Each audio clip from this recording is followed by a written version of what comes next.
মোক 20,000 মান আজি দি দিয়া, দি দিয়াৰ পিছত এডমিটখন দি দিয়া, মই ছাৰৰ লগত কথাটো পাতি কনফাৰ্ম কৰি থ'ম তেতিয়া। আৰু এনেও অভিয়াছলি আৰু পোষ্টটো বহুত কম, এতিয়া মানে 60% মান মানুহে পইচা দিয়া হৈ গৈছে।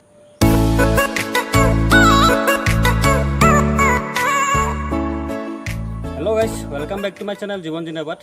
সম্পূৰ্ণ অডিঅ' ক্লিপটো শুনাই আছোঁ। তাৰ আগতে দুটামান কথা কওঁ। প্ৰথম কথাটো হ'ল যে এবাৰ পোষ্ট কম, অসম আৰক্ষীৰ ইণ্টাৰভিউ চলি আছে, পোষ্ট যথেষ্ট কম, যোৱাবাৰতকৈ ফিজিকেলি যথেষ্ট বেছি। গতিকে সঁচাকৈ 4 লাখ টকা দি পেলাই চাকৰি দৰদাম চলি আছে নেকি? সঁচাকৈ কিছুমান যুৱকে যিসকলৰ পইচা আছে তেওঁলোকে চাকৰি মানে পইচা দি পেলাই লৈ ল'ব নেকি? অডিঅ' ক্লিপটো যোৱাকালি ময়ো পাইছিলোঁ, ভিডিঅ' বনাম বুলি ভাবিছিলোঁ ময়ো, কিন্তু থমকি ৰ'লোঁ। কিয় জানেনে? কিয়নো এটা অডিঅ' ক্লিপক কেতিয়াও ঘপককৈ বিশ্বাস কৰিব নোৱাৰোঁ যে সেইটো সত্য নে অসত্য। আৰু যিটো বিশ্বাস নকৰিলোঁ সেইটোৱে হ'ল যোৱাকালি যিটো অডিঅ' ক্লিপ ভাইৰেল হৈছিল, সেই অডিঅ' ক্লিপটোৰ মূলৰ ব্যক্তিজন আছিল মনোজ তামুলী। তেওঁ অসম আৰক্ষী আৰু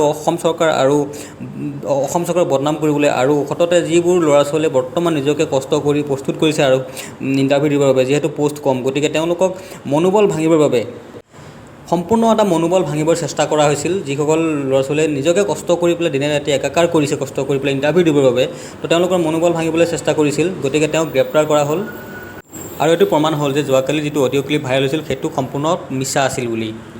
আৰু এনেধৰণৰ ভুৱা প্ৰচাৰৰ পৰা আপোনালোকে আঁতৰি থাকিব, কেতিয়াও ভুলতো ভুল নাযাব। আৰু আশা কৰোঁ অসম আৰক্ষীৰ যি হ'ব লগা নিযুক্তি প্ৰক্ৰিয়া আছে সেই সকলোবোৰ সম্পন্ন হওক শুদ্ধ আৰু নিকা প্ৰযুক্তিৰে। যি আগৰবাৰ যেনেকৈ হৈছিল তেনেকৈ শুদ্ধ আৰু নিকা প্ৰযুক্তিৰে আৰম্ভ হওক, সেইটোৱে আছিল। আপোনালোকৰ আগত তথ্যখিনি দাঙি ধৰিলোঁ, যিটো শুদ্ধ, যিটো সত্য, যে আপোনালোকে মনোবলটো কেতিয়াও নাভাঙিব। যোৱাবাৰ যিসকলে পাইছিল বা নাই পোৱা, বা আপোনালোকে বহুতে হয়তো যোৱাবাৰ দি থৈছে, গতিকে তেওঁলোকক নিজকে প্ৰশ্ন কৰক বা তেওঁলোকেও প্ৰশ্ন কৰক যে যোৱাবাৰ তেনেধৰণৰ কিছুমান কিন্তু পইচা পাতি খেল চলিছিল নেকি? নাই চলা কেতিয়াও।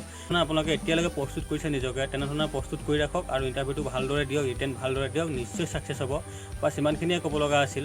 তো যিটো মনৰ প্ৰতিক্ৰিয়া সেইটো কমেণ্ট বক্সত জনাব। এই ভুৱা অডিঅ' ক্লিপটোৰ কিছু ভাষ্য আপোনালোকৰ বাবে আগবঢ়ালোঁ। যিহেতু সম্পূৰ্ণ এটা তথ্য ভুৱা আছিল, মিছা আছিল, গতিকে সম্পূৰ্ণ অডিঅ' ক্লিপটো আপোনালোকৰ বাবে আগবঢ়োৱাটো মই প্ৰয়োজনবোধ নকৰোঁ। তুমি এক্সামটো দি দিয়া। হয়, এক্সামটো তুমি এটেণ্ড থাকা, যেনেকৈ এটেণ্ড থাকিব লাগে তেনেকৈ থাকা। হয় হয় হয়।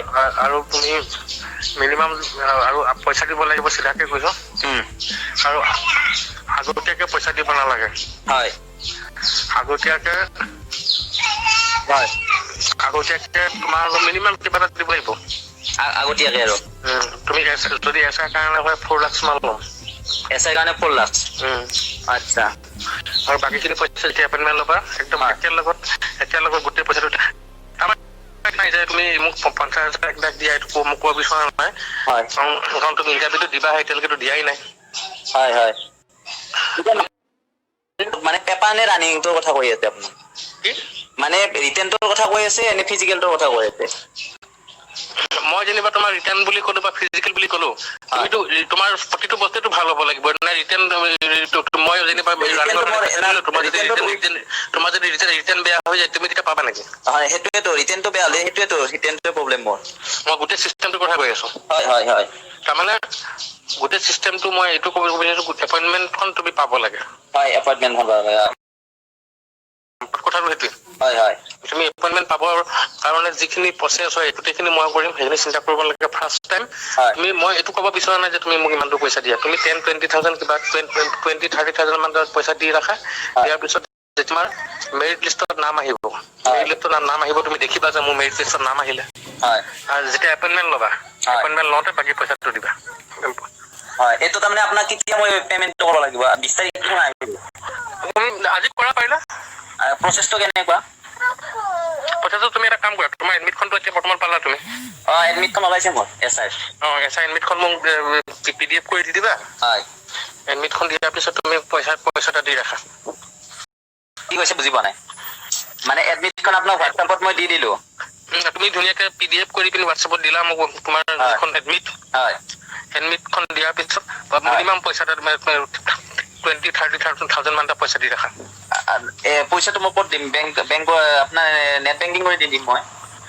অ', তুমি এটা কাম কৰা, মই ভাল কথাটো কৈছো, তুমি এতিয়া মোক সদ্যহতে আজি পাৰিবা নেকি পইচা দিব? আজি মই ট্ৰাই কৰিব লাগিব কিন্তু দিয়ক আজি। তুমি আজি নহ'লেও আজিকালিৰ ভিতৰত মই কিবা এটা ব্যৱস্থা কৰি দিম আৰু তাৰমানে ইয়াত কণ্ডিশ্যন আছে কি মই তোমাক অলপ ষ্টেটকৈ কৈছোঁ তাৰমানে চিষ্টেমটো কি পইচা নিদিলে কথা পাতিবলৈ প্ৰব্লেম হয় মোৰ কথা কৈছোঁ দেই আৰু আৰু মই অকল এজন মানুহ পইচাটো নাখাওঁ মই অকল তোমাৰ লগত কথাহে পাতিছোঁ আৰু এনেকুৱা কিছুমান ডাঙৰ ডাঙৰ অফিচাৰ আছে যিবিলাকৰ কথা ক'লে যিবিলাকৰ মানুহৰ নাম ক'লে তুমি ভাবিবা যোনবিলাক মানুহ পইচাটো গোটেই চিষ্টেমটোৱে পইচাটো পায় অকল পইচাটো যে তুমি মোক দিবা মই যে তোমাক গোটেই চাকৰিটো দি দিম পইচাটো লৈ তেনেকুৱা ধৰণৰ কথা নহয় ইয়াত অকল এজন মানুহৰ মোৰ থৈ দিয়ে গোটেই বস্তুটো নহয় মানে মইতো সৰু মানুহ মোতকৈ বহুত ডাঙৰ মানুহ আছে মই অলপ চিধাকে কৈছোঁ কথাটো কথাখিনিয়ে মই পাতিছোঁ তোমাৰ লগত